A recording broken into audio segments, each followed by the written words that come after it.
anawaambia mnapoenda mjue mnaenda vitani, si kwa raha, ni vita mnaenda. Bwana Yesu asifiwe.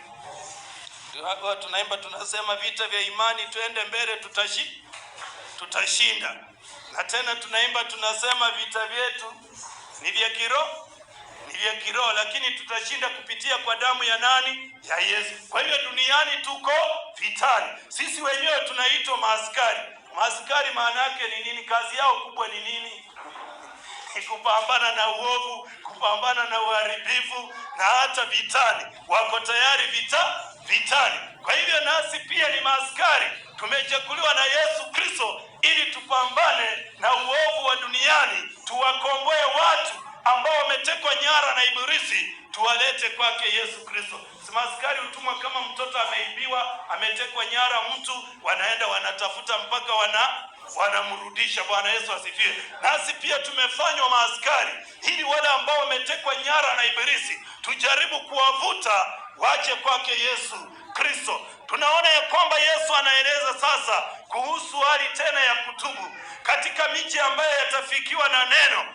Kumbe lengo kubwa la kufikiwa na neno ni ujitambue wewe ni mwenye dhambi na ukaweze kutubu, ukamrudie Mwenyezi Mungu na uanze mwanzo mpya. Bwana Yesu asifiwe. Anasema mstari wa 13, ole wako Korathini, ole wako Bethsaida, kwa kuwa kama miujiza hiyo iliyofanya kwenu ingalifanyika katika Tiro na Stoni, wangalitubu tangu hapo, huku wakiketi katika nguo za gunia na majivu. Bwana Yesu asifiwe. Kwa hivyo anawaambia kwamba kuna miji ambayo alikuwa anaihurumia sasa. Baada ya wanafunzi kutumwa wawili, wakamletea Yesu Kristo habari. Wakamwambia kuna mji ambao unaitwa Korathini na kuna mji mwingine unaitwa Bethsaida. Watu wamekataa neno.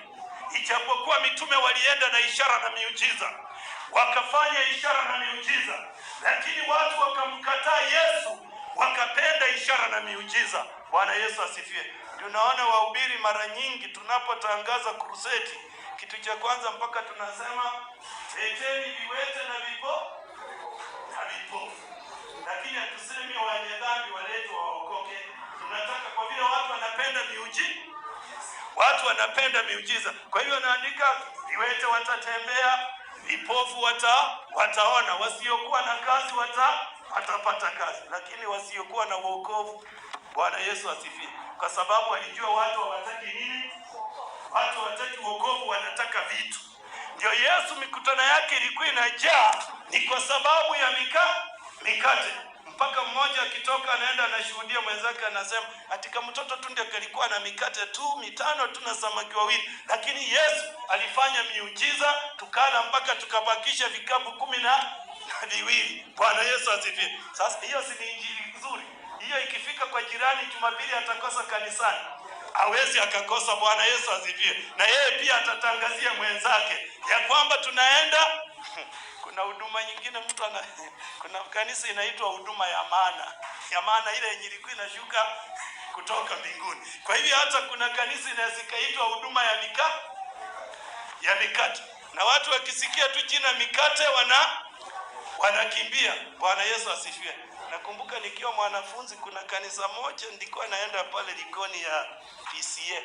Kulikuwa na hii meza ya Bwana, ilikuwa imetiliwa mkazo zaidi. Na hii meza ya Bwana ukienda sire ya kuonja yenye fadha huwa anapeana kitu kadogo. Hiyo unapewa mkate nusu, unapewa na chai ya kutosha.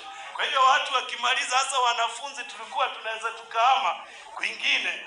Unakimbia, unahamia kwa hiyo kanisa, mnaenda mkimaliza ibada, mkate nusu unajua utaupata na utapata chai ya kutosha, na wanasema wale wajashiba warudie. Sasa watu wakajua hapo ni kushiba. Wewe unafikiri hapo utasikia neno likihubiriwa unaingia usingizini. Na ukiingia usingizini ndoto zinakuja za ajabu. Mkate wa leo sina afadhali tupewe mzima tusipewe nusu. Hizo ni ndoto. Bwana Yesu asifiwe. Na uko katika ibada. Ndio pastor akisema haleluya, Wengine wameitikia, wewe ndio utatokea nyuma ukitoka usingizini. Amen, amen. Watu wanakushangaa. Bwana Yesu asifiwe.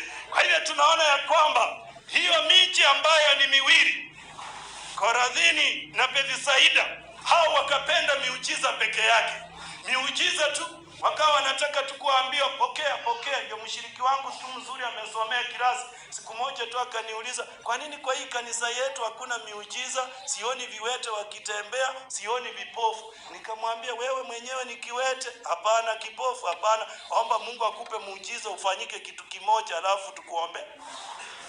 Uko tayari kuomba Mungu akufanye kitu kama hicho? Bwana Yesu asifiwe. Hakuwa tayari kuomba Mungu amfanyie, kwa sababu anajua anaweza kaomba na Mungu akubali amfanye hivyo, na baadaye Mungu anene kupitia kwa mtumishi wake, aseme mtu huyu ametamani, huyu si wa kupona, atakaa hivyo kwa vile ametamani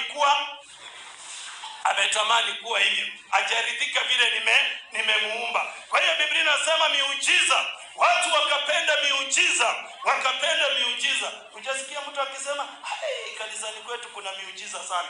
Ani wewe ambao unafanyia miujiza uliyofanywa Jumapili, ndio utakuja hapa tena uvingirike tu, uvingirike na utoke. Haujabadilika. Tena Jumapili ukija nikisema njoni, mpokee. Tena wewe unaanguka tu tena na kupiga duru peke yako. Bwana Yesu asifiwe. Mpaka watu wanakushangaa, baadaye wengine wanasema ni sarakasi. Bwana Yesu asifiwe.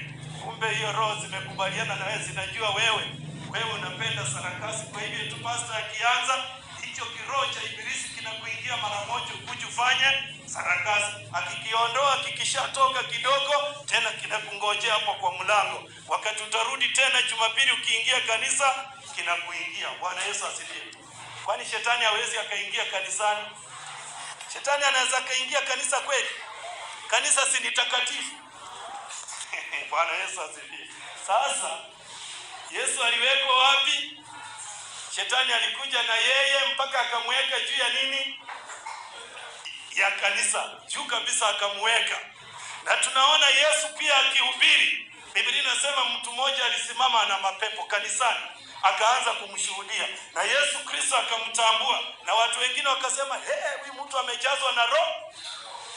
Huyu mtu amejazwa na roho kabisa. Waumini wanasema amejazwa. Lakini Yesu akatambua si roho, ni mapepo. Biblia inasema Yesu akamkemea, akamwambia, fumba kinywa chako. Sitaki kushuhudiwa na nini? Sitaki kushuhudiwa na mapepo. Bwana Yesu asifiwe. Kwa hivyo pepo anaweza kaingia kanisani. Bwana Yesu asifiwe.